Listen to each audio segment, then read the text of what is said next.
Hey, what's happening? So I'm at the county supervisor's office. Well, it's the county admin building, right? I came in here a few weeks ago and they made a big old stink about it. Because if you try to call them or email them, they won't answer. So you got to like show up here and be like, hey, I'm following up on such and such. Because they like to do that. They'll play the ignore game. Alfredo Pedroza, every time I just saw him right now. He walked out of the building and he acted like he didn't even see me. But you email him. This is my district supervisor, right? So he received the email with the video and acts like he doesn't even respond. He does everything he can to try to avoid dealing with the subject. But that's unfortunately what these corrupt agencies do, and these people they put out there is they're going to look out for themselves, you know, just like he did when he got caught with his hand in the cookie jar. If you're here on YouTube, go check out the Walt Ranch scandal and the Napa, like what happened when he voted on the Walt Ranch project and what he did leading up to that, the scandal that was involved in that, and the issue with Minh Tran and the other county supervisors, and the cost that it imposed on the Napa taxpayer for the lawsuits and the money they had to pay to Minh Tran, the lawsuit that had to be paid out for $500,000 because somebody else was in line of succession for that sheriff position and he put his friend there, which, I mean, hey, I get it. But I'm just saying, all I'm saying is that cost the taxpayers because that guy sued, not his friend, but the other guy sued the county and the taxpayer had to pay for that. And then there was the $100,000 for the external investigator that had to be called in for the issue with Minh Tran and him. And I mean, it's ridiculous. But yet these people roll around with their little $100-something-thousand car and their little fake smiles and all that shit, and then give these bogus speeches at McPherson Elementary School about protecting the children. But when I come to them about protecting my child, that's like, whoa, that's something different. Whether it has to do with pesticides, which ironically, we went all the way to Washington, D.C. to ask that question. Why does Napa County have the highest child cancer rate? We went to the Ag Commissioner. We went to the Health Department here. The Health Department, they didn't even want to respond to that. I got like one phone call. I tried to follow up. I went to the NIH in Washington, in Bethesda, wherever it was, Gaithersburg or Bethesda. I think it's Bethesda. And we went to the oncology department at San Francisco State University in San Francisco. We went multiple times to the Ag Commissioner, and they was just trying to bullshit, right? And so when I came here and asked I called Christine Briceño initially. She was the one who gave me a number to some people, and they said if I didn't do anything about my wife's drinking and all that crazy shit that was going on, that I was enabling. And I didn't even think about it until they said that I was enabling and that I was a codependent. And so I go back to my spouse and I'm like, look, I done talked to some people and they assure me this behavior is not acceptable. Can we go get some help? You know, yada, yada. No.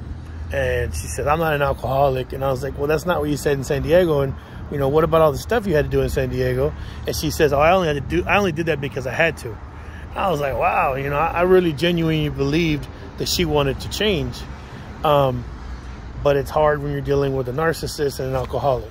So eventually, when I called Christine Briceño asking for a follow-up, she wouldn't answer my call. I kept coming in. I emailed, I think. No, it was phone calls. And eventually, she called me back. She sounded upset.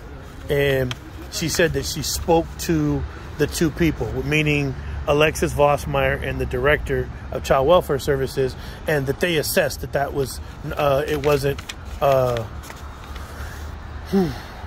you say, well, I can't remember exactly how she worded it, that it wasn't they assessed it as not being something worthy of pressing forward. But the ombudsman says otherwise. The ombudsman saw everything. The ombudsman heard the narrative and said that's not their call, that's not how it's supposed to go. It has to get kicked over to an adjacent agency. And that didn't happen. They said, you need to speak to the director. They emailed, I'm going to read that for y'all. They emailed me and gave me her information. And that's when I tried to reach out to Alexis Vosmeyer again. And again, I got no response. I hit up the director. The director said, you need to speak to Alexis Vosmeyer. And again, tried to just brush me off like, oh yeah, whatever. And I told her, nope. state of California says, I need to speak to you. And that's when her attitude changed. So that whole narrative about, oh yeah, well, they had assessed that day that it should have, that's bullshit. They never followed up with me. They never responded to my emails, nothing. So that's a bunch of horse shit.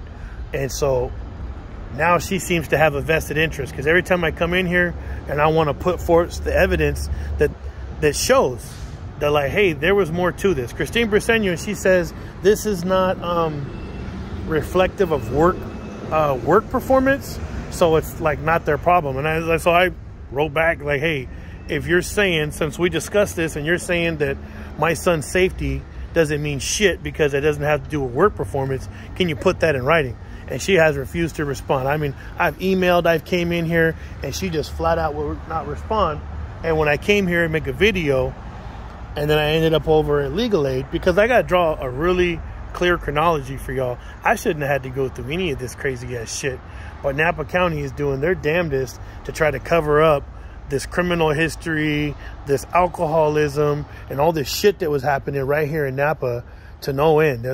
Because think about it, they're sending somebody out there who was unqualified, has a dark, ominous history, telling people, I'm going to take your kid away if you do something, when she had her kid taken away. Then she comes home after doing that shit all day long and gets hammered drunk in front of my kid. She gets these fucking gang members and her little friends, and they get fucked up drunk in front of my kid. And so it's like, it got old, and something had to be done. And so when I came to the people and asked them to protect my son, or at least help, get my spouse some help, they went to damage control mode, because it's pretty clear that they were more concerned with, oh shit, we've been sending somebody out there that's got a shady history. How can that impact us? They already got enough scandal wrapped up with all the other shit. And so every time you come here, you get the cold shoulder, you get the bullshit, and you get the circular logic. So I'm going to stay on it until something gets done. So I'm right here. I'll put the video up the videos from me coming in here multiple times, going over to Child Welfare Services.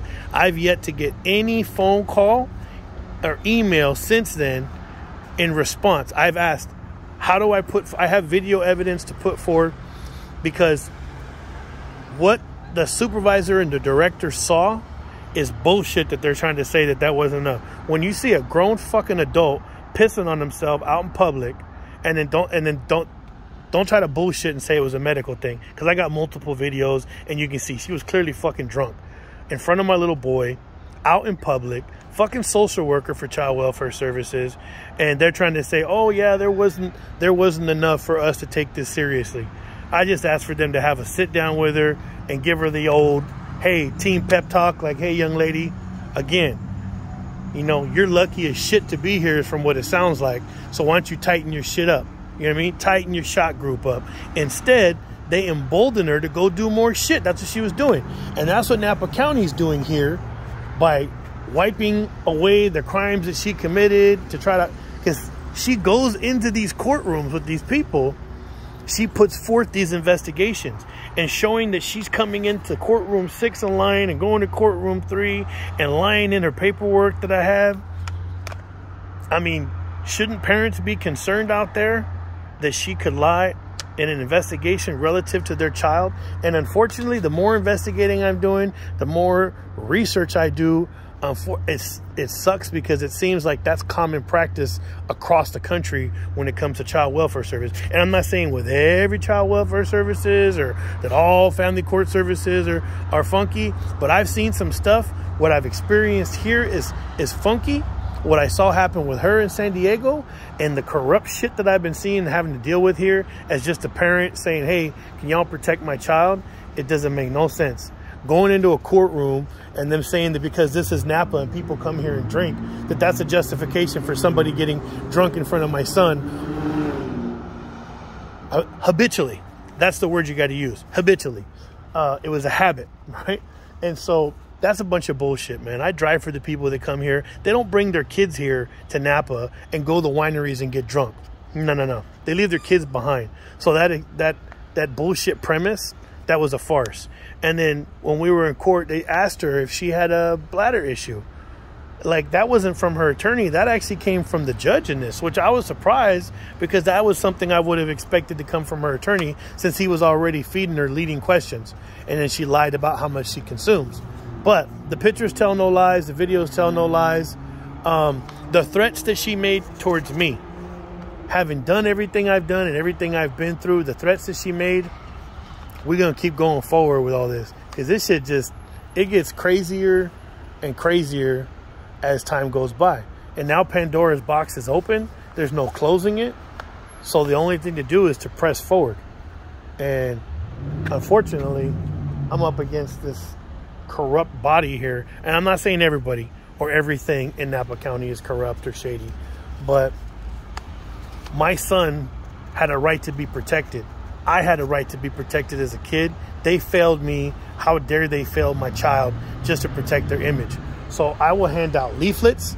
I will fly to Washington, D.C. You'll see me on the fucking national lawn handing out leaflets with my Army brothers who support me wholeheartedly. I've already handed all this shit over to Vice News. So let's run with this.